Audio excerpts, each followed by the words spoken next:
ओम गम गणपते नमः। ओम श्री परमात्मने नमः।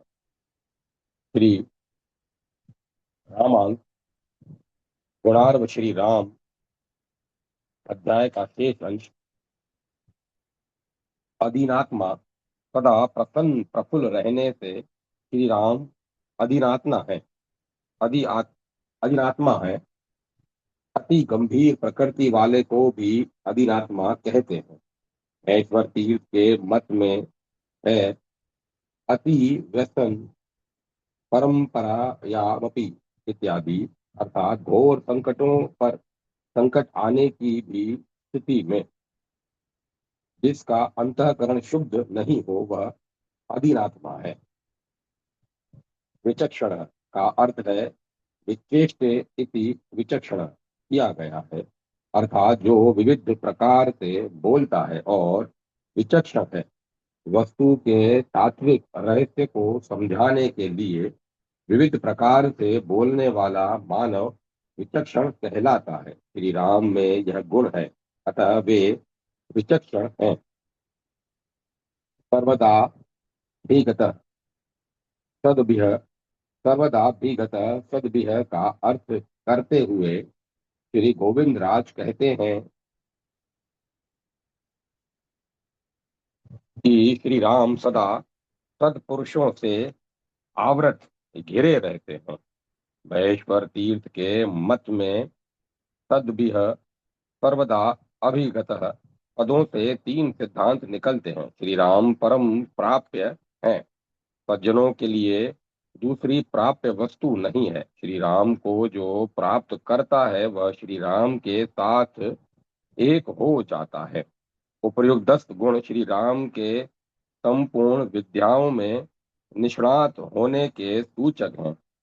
अभिगमन हेतुभूत गुण।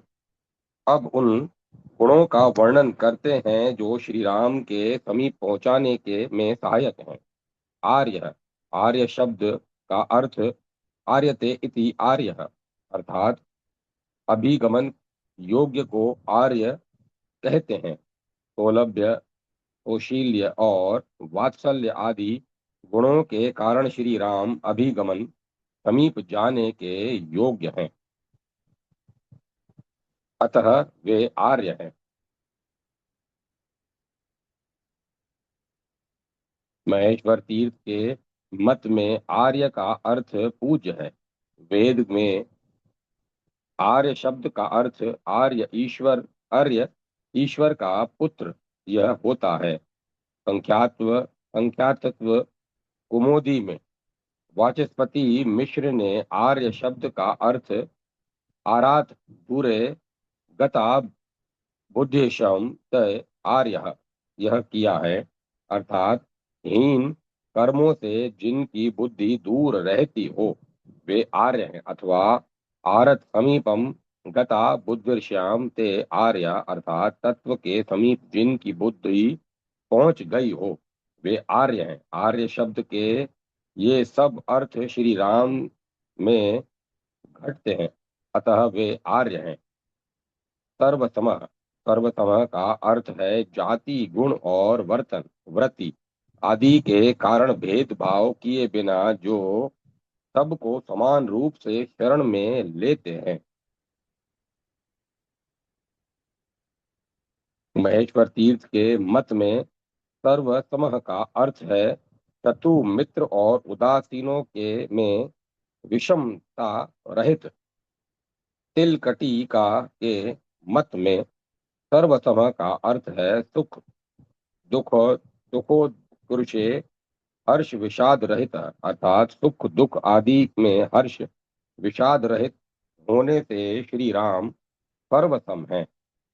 सदैव प्रिय दर्शन सदा अनुभव किए जाने पर भी जो वस्तु नवीन नवीन रूप से भाषित हो यह सदैव प्रिय दर्शन होती है। श्री राम भी इसी प्रकार सदा अनुभव किए जाने पर भी नवीन नवीन रूप से भासते रहते हैं, अतः सदैव प्रिय दर्शन है।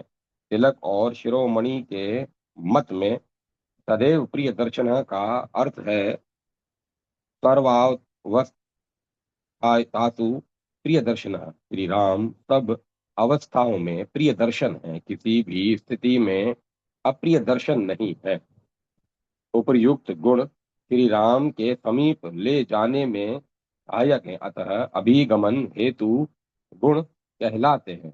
अब निसामाध्यमिक गुणों का वर्णन किया जाता है। समुद्र एवं गंभीर्य है। श्री राम गांधीर्य गुण में समुद्र के समान है। श्री गोविंद राज के मत में गांधीर्य का अर्थ है स्वात गर्त पदार्थ प्रकाश स्वत्वम, अर्थात अपने में रहने वाले भावों को प्रकट न होने देना गांभीर्य है।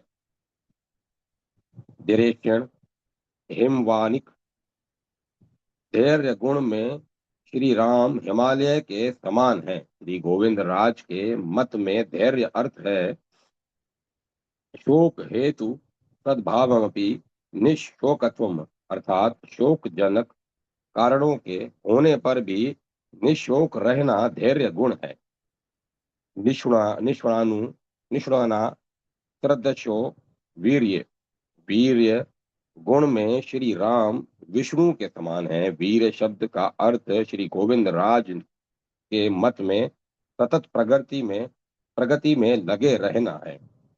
ओम वत प्रिय दर्शन, प्रिय दर्शनता में श्री राम चंद्रमा के समान है। प्रिय दर्शन का अर्थ है शोक निवृत्ति पूर्वक आह्लादित करने वाला।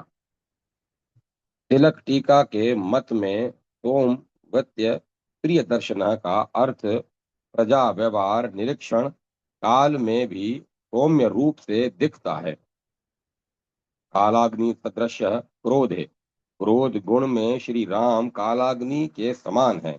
श्री गोविंद राज का कहना है कि श्री राम अपने अपराधों को सहन कर लेते हैं, किंतु अपने भक्तों के प्रति किए गए अपराध को देखकर प्रलय काल में सर्वत्र धधकती हुई अग्नि के समान हो जाते हैं। क्षम्या पृथ्वी विषम, क्षमा गुण में श्री राम पृथ्वी के तुल्य हैं। वे अपना अपराध करने वाले पर पत्थर आदि अचेतन पदार्थों की तरह निर्विकार रहते हैं, अतः वे क्षम्या पृथ्वी सम है।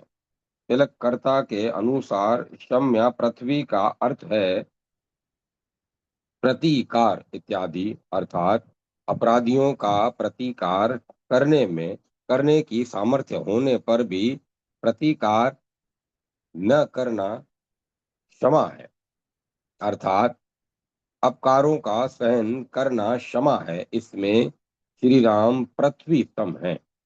धन देन समत त्यागे, त्याग शब्द का यहाँ दान अर्थ है। श्री रामायण विषम पद विवर्ती के रचयिता के अनुसार धन देन सम का अर्थ है धनम इत्यादि, अर्थात श्री राम दान में चिंतामणि कल्प वृक्ष आदि के समान है। वीर्यवान, श्री राम वीर्य गुण से संपन्न है। वीर्य गुण की व्याख्या करते हुए विद्वान गोविंद राज कहते हैं जो गुण स्वयं अविकृत रहकर दूसरों में विकार उत्पन्न करता है वह वीर्य है। जैसे कस्तूरी का गंध, अनसुयकम, अनसुकः, गुणवान के गुणों से अप्रसन्नता द्वेष न होना और मंद गुणवान मनुष्यों की भी प्रशंसा करना अनसुईया है। अति मानुष गुण, ऊपर सत्पुरुषों के असाधारण गुणों का वर्णन किया गया। अब श्री राम में विद्यमान अति मानुष दिव्य गुणों का वर्णन किया जाता है।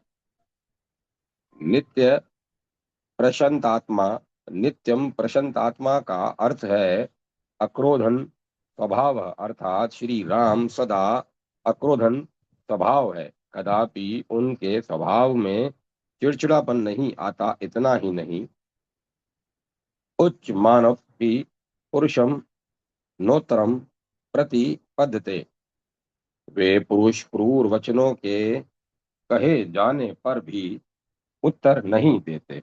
ये वे उत्तर नहीं देते इतना ही नहीं, अपितु जो पुरुष वचन श्री राम से कहता है उसमें भी वे मुद्रा मृदु भाषण करते हैं। यह गुण श्री राम में असाधारण है, अतः यह उनका अभिमानुष गुण है। कदाचिदो कारणे कारेण कृतेन केन तुष्यति, किसी भी प्रकार किए गए एक भी उपकार से श्री राम प्रसन्न हो जाते हैं। इनकी यह प्रसन्नता कभी नष्ट नहीं होती। इतना ही नहीं, न स्मरत्य कारणम शतमप्यात्म वक्त्या, अर्थात श्री राम असंख्य अपराधों का भी स्मरण नहीं करते। इसका कारण यह है कि श्री राम आत्मवान है, महापुरुष हैं। उपकार का स्मरण और उपकार का अस्मरण यह महापुरुषों का असाधारण लक्षण है। यह गुण उनका अतिमानुष गुण है। बुद्धिमान श्री राम प्रशस्त बुद्धि रूप गुण से संपन्न है। प्राणी मात्र सुख से कैसे रहे, यह चिंता ही प्रशस्त बुद्धि है। यह भी अति मानुष गुण है। मधुराभाषी मधुराभाषी का अर्थ करते हुए गोविंदराज कहते हैं, श्री राम मधुर भाषणशील हैं, अर्थात जो भी कुछ वे बोलते हैं मधुर ही बोलते हैं। इतना ही नहीं, अपितु पूर्वभाषी और प्रियवद भी हैं। दूसरा कोई उनसे बोले इस बात की प्रतीक्षा न करते हुए वे सबसे पहले बोलते हैं और शत्रु से भी प्रिय भाषण करते हैं। यह भी उनका अति मानुष गुण है। वीर्यवान वीर्य गुण से युक्त होने के कारण श्री राम वीर्यवान है। वीर्यवान का अर्थ है अपने भक्तों के सभी विरोधियों को नष्ट करने वाला। इतना ही नहीं, उनके विरोधियों का निरसन करने पर भी उन्हें ऐसा अनुभव कभी नहीं होता कि अपने भक्तों के लिए उन्होंने कुछ किया है। इस प्रकार का वीर्य अलौकिक है।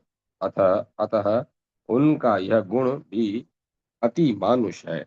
न चारुत कथो विद्वान वृदराम प्रति पूजक, श्री राम अमृत अनर्थ कथा कल्पित कथाओं से दूर रहते हैं और स्वयं विद्वान होते हुए भी वृद्धों के प्रति पूजक हैं। वृद्ध तीन प्रकार के होते हैं, ज्ञान वृद्ध, शील वृद्ध और वयो वृद्ध। उनका सम्मान करना अपने गुणों को बढ़ाना है।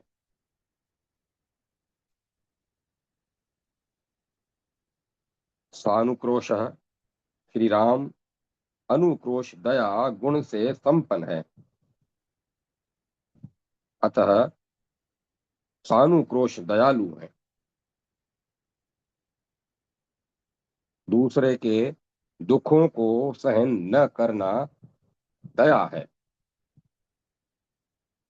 दूसरे के दुख को सहन न करना दया है। जित क्रोध, श्री राम ने क्रोध को जीत रखा है,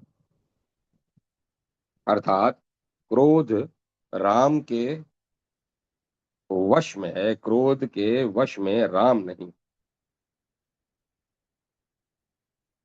दीनानुकंपी, श्री राम दीनों पर विशेष अनुकंपा दया करते हैं, अतः दीनानुकंपा रूप गुण से संपन्न होने के कारण वे दीनानुकंपी हैं। दीनों पर अनुकंपा करने में श्री राम की विशेषता यह है कि जहाँ भी श्री राम दीनों को देखते हैं वहीं खड़े रहकर उनका अभय दान के द्वारा सम्मान करते हैं। नित्यम प्रगवान, गोविंद राज के अनुसार नित्यम प्रगवान का अर्थ नियमवान होता है। श्री राम अपने शुक्रदेव, परम्पन्याय इत्यादि इस नियम का पालन करते हैं। तिलक और महेश्वर के मत में प्रज्ञावान वह है। प्रज्ञावान का अर्थ दुष्टों को दंड देने वाला है। प्रग्रहवान का अर्थ दुष्टों को दंड देने वाला है। शिरोमणि के मत में प्रज्ञावान का अर्थ इंद्रियों का निग्रह करने वाला है। ये सब अर्थ श्री राम में घटते हैं, अतः वे प्रज्ञावान हैं। शुचि का अर्थ प्रसव का अनाकांक्षी है। दूसरे के भाग की इच्छा न रखने वाला ही शुचि पवित्र है। अतः जिनका भाग हो उनको धन का भाग देने के बाद बचा हुआ धन ही पवित्र है। अतः यो अर्थे इत्यादि अर्थ धन की दृष्टि से पवित्र मनुष्य ही वस्तुतः पवित्र है। केवल मिट्टी जल से शुद्ध हुआ पवित्र नहीं होता। कुलोचित मतिः इत्यादि धर्म दो प्रकार के हैं, एक सामान्य धर्म, दूसरा विशेष धर्म। इसमें सत्य, अस्तेय, ब्रह्मचर्य एवं अहिंसा आदि सामान्य धर्म है। मनुष्य मात्र के लिए समान होने से इनको सामान्य धर्म कहते हैं। ज्ञान प्रसार आदि ब्रह्मा धर्म, दृष्टि निग्रह और शिष्ट रक्षण आदि छात्र धर्म, व्यापार आदि वैश्य धर्म और एवं सेवा आदि शूद्र धर्म ये विशेष धर्म है। श्री राम सामान्य धर्मों का पालन करते हुए ही अपने कुलोचित छात्र धर्म का बहुत श्रद्धा पूर्वक पालन करते हैं, कारण कि वह सुख देने वाला है। सामान्य धर्म की आड़ में विशेष धर्म का अनादर विश्व में भयानक है। ना श्रेयसी रतः, श्री राम कल्याणकारी कार्यों में रुचि नहीं रखते। न विरुद्ध कथ रुचि, श्री राम धर्म, नीति एवं मर्यादा आदि से विरुद्ध कथाओं में रुचि नहीं रखते। आरोग्य, वे अरोग हैं, आदि और व्याधि से मुक्त हैं। तरुण, रोगी न होने के साथ साथ उनमें तारुण्य का परिपूर्ण विकास है, अतः वे तरुण हैं। वपुष्मान, अरोग होने के साथ साथ उनका शरीर भी प्रशस्त सुंदर है, अतः वे वपुष्मान हैं। देश काल वित्त, किस देश में किस काल में क्या कर्तव्य है इसे वे जानते हैं, अतः देश काल वित्त हैं।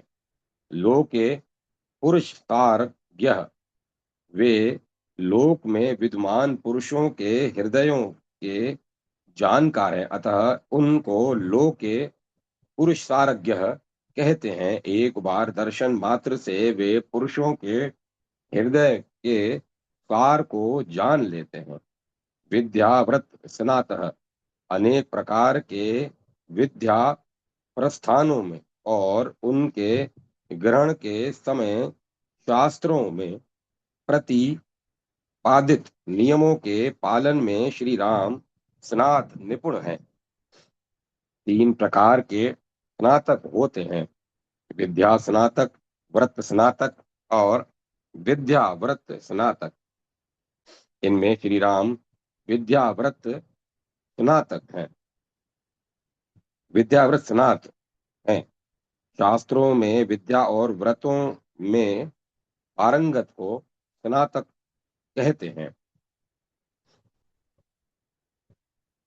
कल्याणा भी जन, श्री राम के मातृवंश और पितृवंश दोनों परिशुद्ध हैं। साधु, श्री राम साधु अर्थात निर्दोष हैं।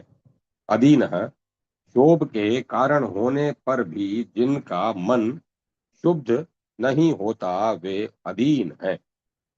सतवाक, श्री राम कभी असत्य नहीं बोलते। ऋजु, श्री राम ऋजु अर्थात सुख से आराध्य हैं। वृधिरे भी विनितिश्च इत्यादि श्री राम धर्म शास्त्र एवं अर्थशास्त्र में निपुण ब्राह्मणों द्वारा सुशिक्षित हैं। धर्म कामार्थ तत्वज्ञ है। श्री राम धर्म काम और अर्थ इन तीनों पुरुषार्थों के तत्व को जानते हैं, अर्थात समय का विभाग करके इनका सेवन करते हैं। इस विषय में धर्म शास्त्र का आदेश है, न पूर्वाह मध्याह परयानह अपलान कुर्यात्, अर्थात पूर्वाह मध्याह्न और अपराह्न, पूर्वाह्न मध्याह्न और अपराह्न दिन के 3 कालों को व्यर्थ न गवाएं। पूर्वाह्न में धर्म का सेवन करें, मध्याह्न काल में अर्थ का उपार्जन करें और अपराह्न काल में काम का सेवन मनोरंजन करें। लोकी के समाचारे कृत कल्पो विशारद, श्री राम लोक व्यवहार में निपुण है। निवृत्तः, श्री राम विनीत हैं। सक्रंता संवर्ताकार, वे गंभीर हैं। गुप्त मंत्र अर्थात कार्यों की मंत्रणा को गुप्त रखते हैं। दयावान, सहायकों से संपन्न है।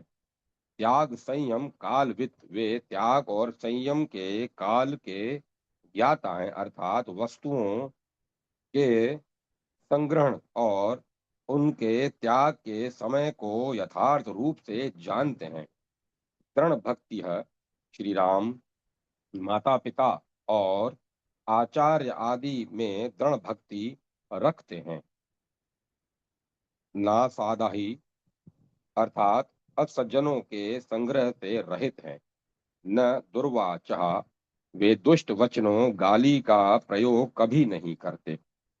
निस्तेंद्रिय, सर्वदा आलस्य रहित और कर्तव्यशील। अप्रमतः, प्रमाद रहित हैं। शक्ति होने पर भी अवश्य कर्तव्य काम को न करना प्रमाद है। इस प्रकार से प्रमाद से श्री राम सर्वथा रहित हैं। स्वदोष परदोष विद, श्री राम स्वदोष और परदोष दोनों के ज्ञाता हैं। इनमें स्वदोषों का ज्ञान उनको निकालने के लिए आवश्यक है। दूसरों के दोषों का ज्ञान भी वे दोष अपने में न आ जाएं, इसीलिए आवश्यक है। दूसरे के दोषों का ज्ञान भी है, वे दोष अपने में न आ जाएं, इसीलिए आवश्यक है। शास्त्रज्ञ अर्थात सब विद्या प्रस्थानों के ज्ञाता हैं। कृतज्ञ, दूसरों ने उनका जो उपकार किया है उसे वे जानते हैं, उसका विसरण विस्मरण श्री राम कदापि नहीं करते। पुरुषांतर को विदः, अर्थात पुरुषों के देखने मात्र से वह साधु हैं, यह असाधु है। इस प्रकार उन उन पुरुषों के भीतरी स्वरूपों को जान लेते हैं। ये सब अति मानुष गुण है। प्रायः इत्यादि श्री राम प्रज्ञ पकड़ना और अनुग्रह छोड़ना। प्रग्रह पकड़ना और अनुग्रह छोड़ना, इन दोनों में यथा न्याय विचक्षण है, अर्थात न्याय और नीति के नियमों के आधार पर दंडयों को दंड देते और अदंडियों को छोड़ देते हैं। कदापि न्याय विरुद्ध आदेश नहीं देते। मुनि भाव प्रकाशिका नामक श्री रामायण की टीका में प्रग्रह का अर्थ शरणागत का स्वीकार एवं अनुग्रह का अर्थ स्वीकृत का पालन किया गया है। गोविंदराज ने प्रग्रह का अर्थ मित्र आदि की स्वीकृति और अनुग्रह का अर्थ उनका पालन किया है, अर्थात श्री राम मित्रों के संग्रह और पालन आदि में निपुण हैं। सत्य संग्रहानुग्रहण इत्यादि श्री राम सज्जनों के संग्रह और अनुग्रह पालन में भी विचक्षण है। असत मनुष्यों का दंड देने के स्थान अवसर के भी वेता है। महेश्वर तीर्थ ने सत्य संग्रह अनुग्रह का अर्थ इस प्रकार किया है। सत्य संग्रह सदाचार तस्य प्रग्रहणे अनुष्ठाने विचक्षण, अर्थात श्री राम सदाचार के अनुष्ठान में निपुण है। रामायण शिरोमणि टीकाकार ने सत्य संग्रह प्रगणे का अर्थ इस प्रकार किया है। सताम महात्मानाम स्वीकार सत्य संग्रह अनुग्रहण अनुगणम सत्य सेवनम, अर्थात महात्माओं का स्वीकार एवं उनका सेवन न दोनों में इन दोनों में श्री राम निपुण है। आर्य कर्म पा यज्ञ संदृष्ट व्यय कर्म वित्त, अर्थात श्री राम न्याय प्राप्त धनार्जन कर्म के उपयोगी उपायों के ज्ञाता हैं तथा शास्त्र दृष्ट व्यवस्थानों के भी ज्ञाता हैं। अथवा आय की अपेक्षा व्यय कितना करना आवश्यक है इसके ज्ञाता श्री राम हैं। इस विषय में नीति शास्त्र का आग्रह है। कच्ची दायस्य इत्यादि, अर्थात आय से आधा भाग, चौथा भाग अथवा तीसरा भाग व्यय करने की आज्ञा बुद्ध लोग देते हैं। श्रेष्ठयम इत्यादि श्री राम अस्त्र समूहों के ज्ञान में श्रेष्ठता को प्राप्त हैं। इसी प्रकार शस्त्रों और अस्त्रों का मिलावट से प्रयोग करने में भी निपुण हैं। अर्थ धर्मों इत्यादि श्री राम अर्थ धन और धर्म के विरुद्ध सुख मनोरंजन का सेवन करते हैं। जो मनोरंजन कार्य धर्म और अर्थ के विरुद्ध हो उनका सेवन नहीं करते। न चालसः श्री राम आलस्य गुण से रहित हैं।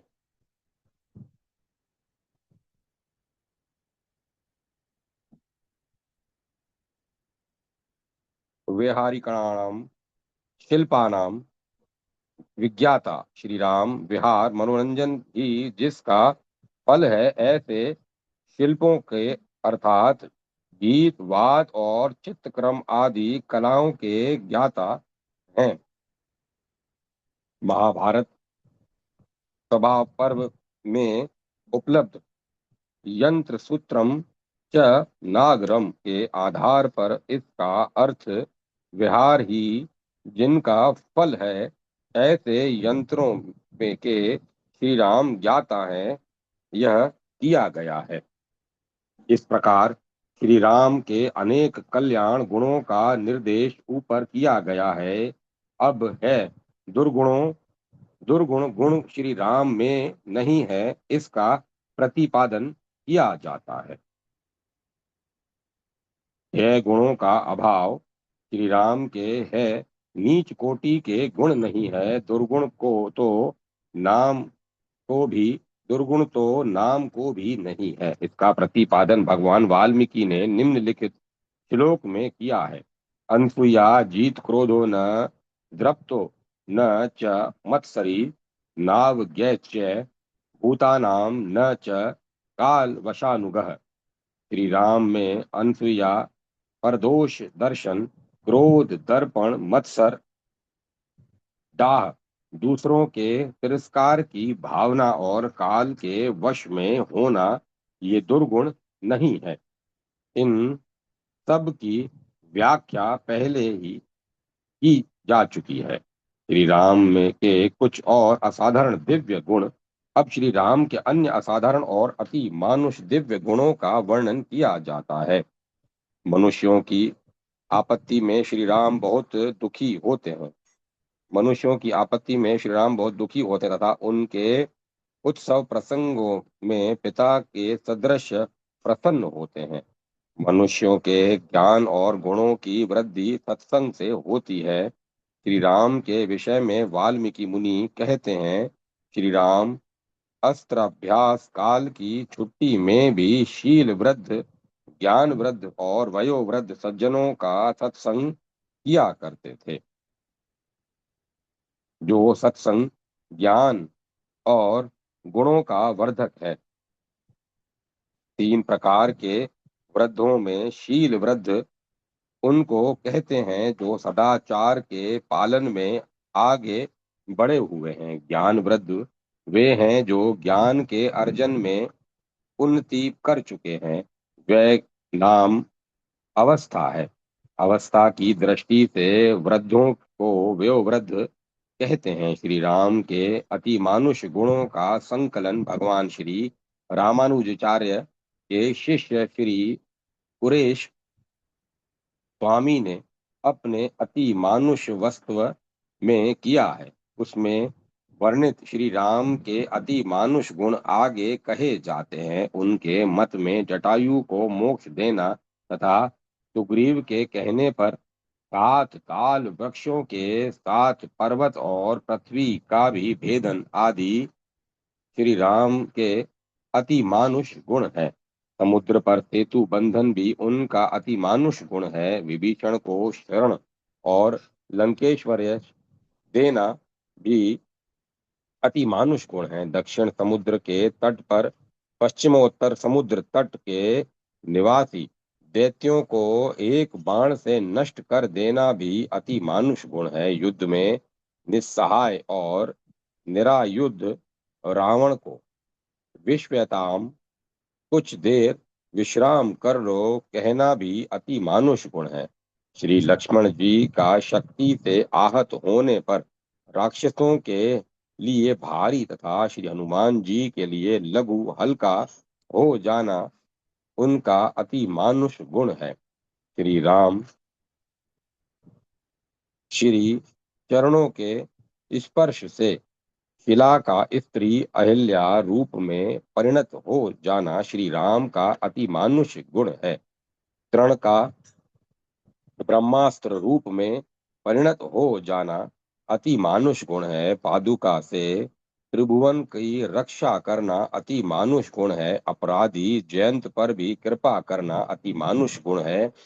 भक्तों के परतंत्र होना उनका अति मानुष गुण है। वदायनता भी अति मानुष गुण है। जो प्रिय बोलता हो और दान भी देता हो वह वदान्य है। कौशील्य, वात्सल्य, क्षमा, शत्रुओं पर भी प्रेम, मार्दव, दया, माधुर्य, स्थिरता, स्थिर चित्तता, समता, कृतित्व और कृतज्ञता आदि श्री राम के अति मानुष गुण है।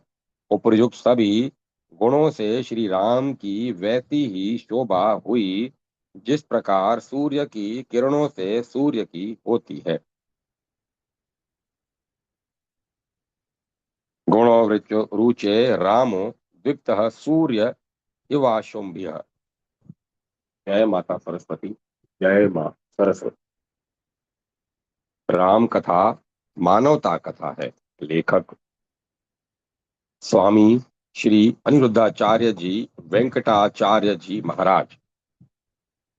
यह कल्पना अज्ञान अथवा भ्रम मात्र है कि श्री रामायण का विश्व में अवतरण केवल आर्य राष्ट्र और आर्य जाति के मानवों और मानवियों स्त्रियों के लिए ही हुआ है। कारण यह है कि इसमें श्री राम कथा के रूप में मानवता की कथा कही गई है।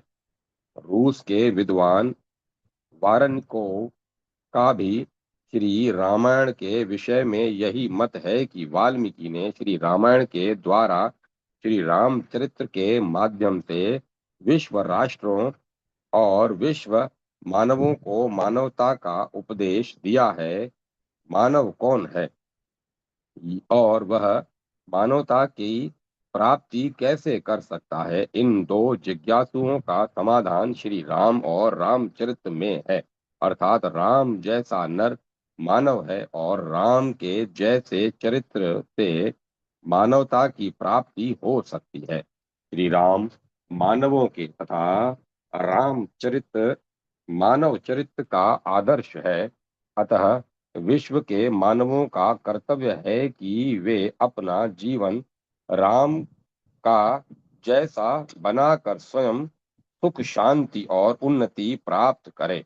विश्व में रामचरित्र मानवता का तिरस्कार करके सदाचार सुख शांति विनय सौहार्द और सौमनस्य आदि की रक्षा दुर्घट कार्य है। यह राम कथा मानवता कथा है।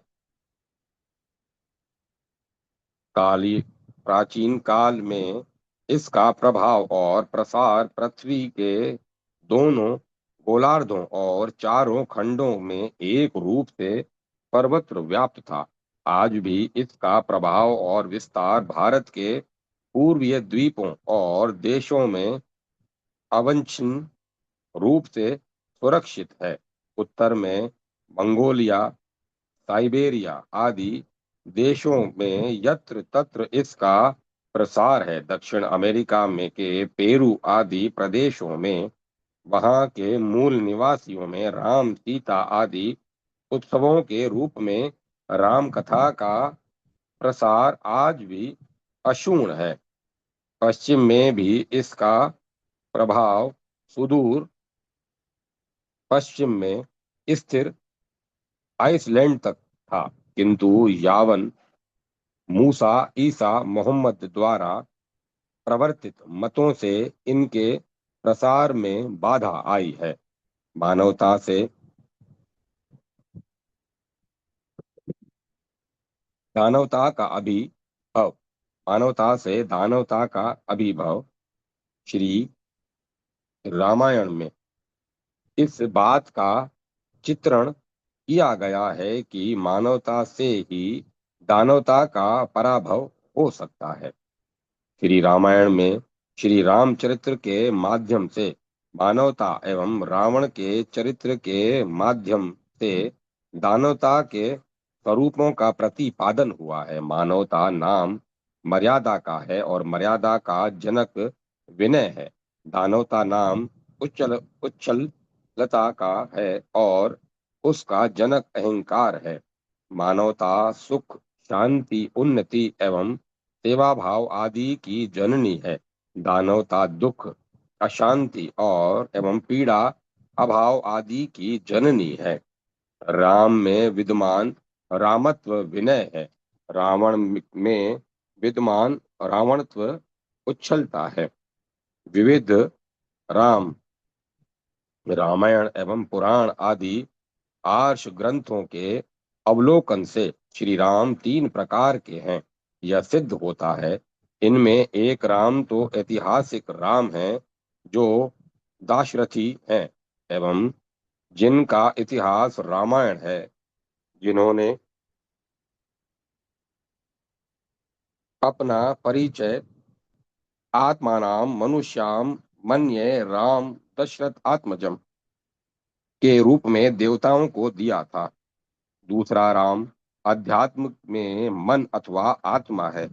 शास्त्रों में उस मन अथवा आत्मा को राम माना है जो विवेक सुमति दया मैत्री और मुदिता आदि आत्म गुणों से परिपूर्ण है।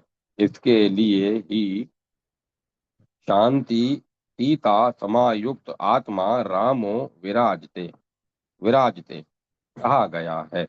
और श्री राम आदि के आचरणों के समान आचरण वाला मानव तीसरा राम है। त्रिविध रावण इसी प्रकार रावण भी तीन प्रकार का है। इनमें एक रावण विश्रवा मुनि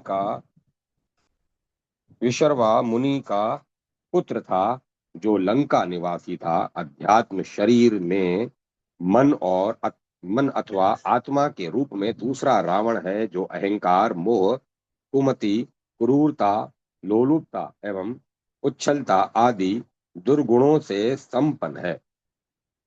और तीसरा रावण वह मानव है जो रावण आदि राक्षसों के चरित्र के समान चरित्र आचरण वाला हो। इस प्रकार के इन तीनों रामों और रावणों में केवल अध्यात्म के रावण और राम को स्वीकार करके ऐतिहासिक राम और रावण का अपलाप करना एक महान ऐतिहासिक अपराध है। मर्यादा रूप में मानवता के प्रकार वेदों में इदम कुरु, इदम मा कुरु रूप मर्यादा मानवता के 20 प्रकार माने गए हैं। इनमें 10 निषेध रूप मानवता हैं, 10 ही विधि रूप मानवता हैं। इसमें निषेध रूप मानवताओं का भगवान मनु ने इस रूप में निर्देश किया है। उदत्त वस्तु को ग्रहण न करना, हिंसा न करना और पर स्त्रियों का कुदृष्टि से स्पर्श न करना, ये 3 शारीरिक मानवताएं हैं। अर्थात इन तीनों का संबंध शरीर से है। पुरुष क्रूर वचन न बोलना, परुष क्रूर वचन न बोलना, मिथ्या न बोलना, चुगली न करना और असंबद्ध प्रलाप न करना, ये 4 वाचिक मानवताएं हैं। अर्थात इनका संबंध वाणी से है। दूसरे के द्रव्य का चिंतन न करना, किसी का अनिष्ट चिंतन न करना और वित्त अभिनिवेश नास्तिकता न रखना, ये 3 मानवताएं मानस है। अर्थात इनका संबंध मन से है। जैसे शारीरिक, वाचिक और मानस भेद से मानवता 10 प्रकार की है, वैसे ही इनके विपरीत दानवता के भी 10 भेद हैं। उदत्त वस्तु को लेना, हिंसा करना और पर स्त्री का सेवन करना, ये 3 शारीरिक दानवता है। क्रूर वचन बोलना, मिथ्या बोलना, चुगली करना और असंबद्ध प्रलाप, बेसिर पैर की बात करना, ये 4 दानवता वाचिक हैं। पराये द्रव्य के अपहरण की इच्छा, किसी का अनिष्ट चिंतन, वित्त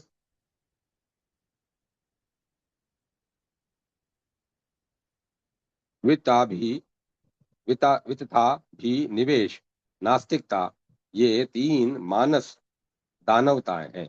इन दानवता से युक्त मानव ही दानव है। इनका अभिभव नाश ऊपरी कथित मानवताओं से संपन्न मानव ही कर सकता है। विहित मानवताएं न्याय दर्शन में वात्स्यायन ने विधि रूप मानवता के भी 10 ही रूप माने हैं। इनका भी शरीर, वाक और मन से संबंध है।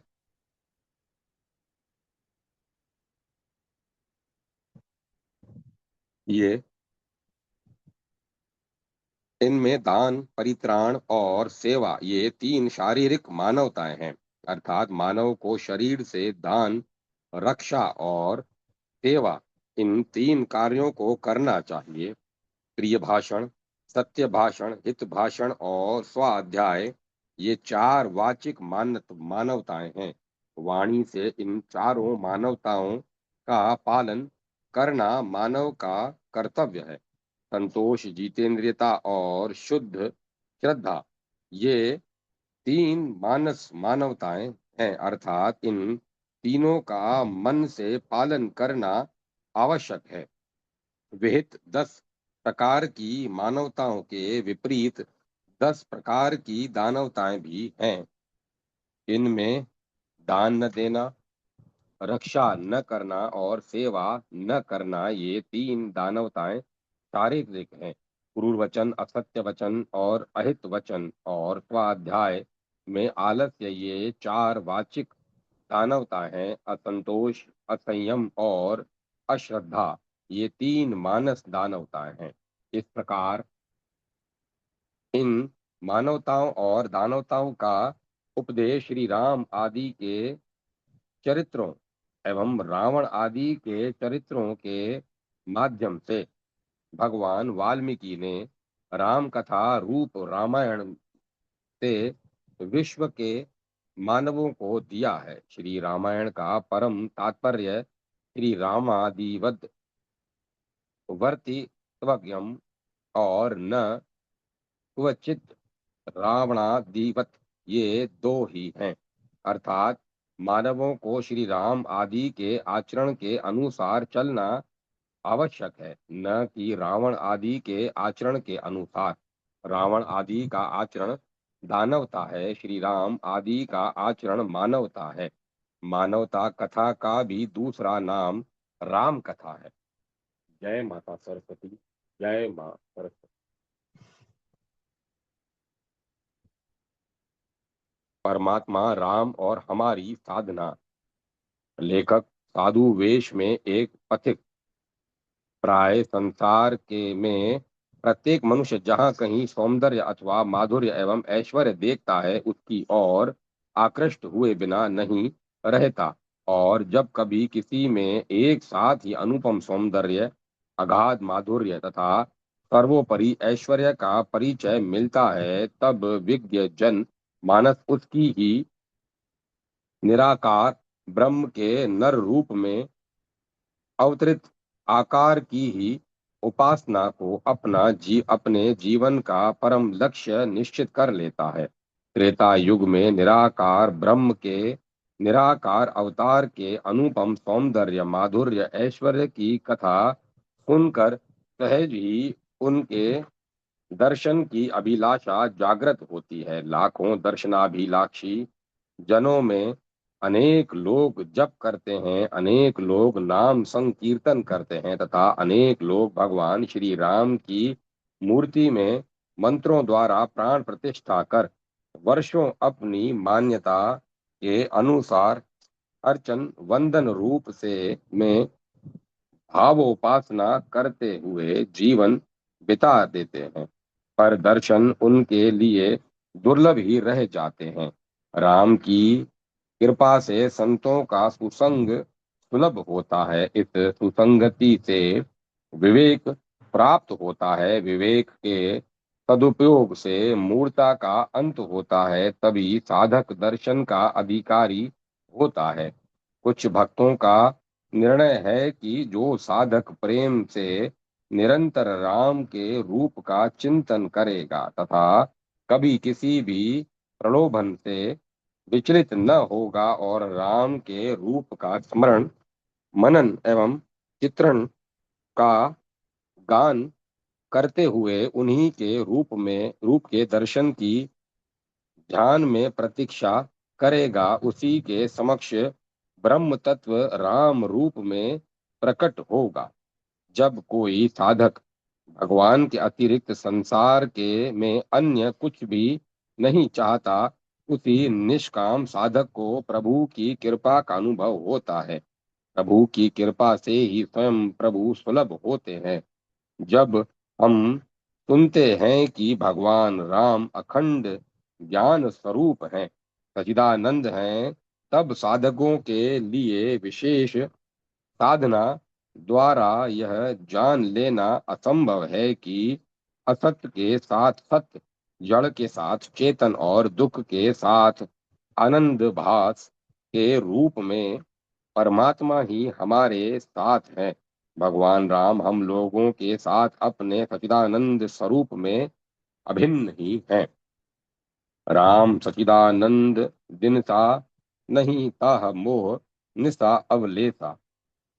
त्रेता के राम रूप में विमोहित होकर मुनियों के मन भी भ्रमित हो सकते हैं, पर वे भगवान राम आज हमारे साथ जिस तरह नित्य निरंतर हैं, उस तरह उनके दर्शन से मोह भ्रम का लेश भी नहीं रह सकता। यदि किसी का प्रश्न हो कि इस सहज साधना में पाठ, पूजा, जप, कीर्तन, कथा, श्रवण आदि की आवश्यकता है या नहीं, तो इसका यही उत्तर है कि जहाँ विनाशी नाम रूप का कीर्तन, स्मरण, चिंतन और ध्यान अनायास ही चलता रहता है, वहीं उन अभ्यास को हटाने के लिए अविनाशी राम के नाम रूप लीला कथा के कीर्तन, जप, स्मरण, चिंतन, ध्यान का अभ्यास आवश्यक है। जब साधक किसी साधना में ही अटक कर संतुष्ट होता रहता है और साध्य तत्व की अभिन्नता का अनुभव नहीं कर पाता, तब वह जो भी साधना करता है उसी को कहने में अपने आप को असमर्थ पाता है, क्योंकि जो भी साधन मिले हैं वे सभी छूट जाएंगे। जिस साधना, आराधना, उपासना, पूजा, जप, कीर्तन में किसी भी वस्तु, व्यक्ति, शक्ति की अर्थात किसी अन्य की अपेक्षा रहती है, उससे स्वतंत्रता नहीं आती। निरपेक्ष ही स्वतंत्र होता है। जो पर का आश्रय छोड़ देता है वही स्वयं में शांत होकर सत्य चेतन परमात्मा राम तत्व से नित्य युक्त अथवा भक्त होता है। भगवान राम के सगुण साकार रूप का दर्शन ब्रह्म दृष्टि से सुलभ होता है और उनके स्वरूप का अनुभव ज्ञान दृष्टि से ही सुलभ होता है। रूप और ज्ञान स्वरूप के दर्शन की दृष्टि भिन्न भिन्न है। हमें समझाया गया है कि जिसकी सत्ता से अथवा जिसकी चेतना से जड़ साधनों द्वारा अर्थात इंद्रियों द्वारा विषयों का ग्रहण होता है तथा मन रूपी साधन द्वारा सुख का भोग होता है और बुद्धि रूपी साधन द्वारा भोग के परिणाम की जानकारी होती है। अंत में सभी साधनों को साध लेने पर प्रज्ञा रूपी साधन द्वारा ज्ञान में सच्चिदानंद का अनुभव होता है। वही परमात्मा राम तत्व हम सभी को नित्य सुलभ है। नित्य निरंतर राम से विमुख रहने के कारण ही काम की परिधि में आबद्ध रहना होता है और राम की कृपा से प्राप्त साधन के सदुपयोग से काम से विमुख होकर परमात्मा राम के सम्मुख होना सुलभ हो जाता है। अज्ञान में ही हम सब प्राणी राम से विमुख रहते हैं। ज्ञान में दृष्टि खुलने पर हम नित्य प्राप्त राम के सम्मुख होते हैं। ज्ञान में ही परमात्मा राम का दर्शन संभव है। प्रेम में ही नित्य मिलन अनित्य योग संभव है। जय माता सरस्वती। जय माता सरस्वती। श्री राम कर सरोज का सुखद आश्रय, कब हूँ सो कर सरोज रघुनायक, भरी हो नाथ शीस मेरे, जो ही कर अभय किए जन आरत, बारक बिबस नाम तेरे, जय ही कर कमल कठोर शंभु धनु, भंजी जनक संशय मेटयो, जय ही कर कमल उठाई बंधु ज्यों, परम प्रीति केवट भेंटयो, जो ही कर कमल कृपालु गिद्ध कह, पिंड देई निज धाम दियो, जेहि कर बाली बिदारी दास हित, कपि कुल पति सुग्रीव कियो, आयो करन तभीत विभीषण, जेहि कर कमल तिलक कीन्हो, जेहि कर गही कर चाप असुर हति, अभय दान देवन दीन्हो, शीतल सुखद छाह जेहि कर की मेटती, पाप ताप माया निसी बासर तेहि कर, सरोज की चाहत तुलसीदास छाया। जय माता सरस्वती। जय माता सरस्वती। ओम नमो भगवते वासुदेवाय। ओम नमो नारायण। ओम नमः शिवाय। ओम एम ह्रीम क्लीम चामुंडाय विच्चे, राम लक्ष्मण जान की जय बोलो हनुमान की। अब कथा को विराम दिया जाता है। ओम तत्सत। ओम तत्सत। ओम तत्सत।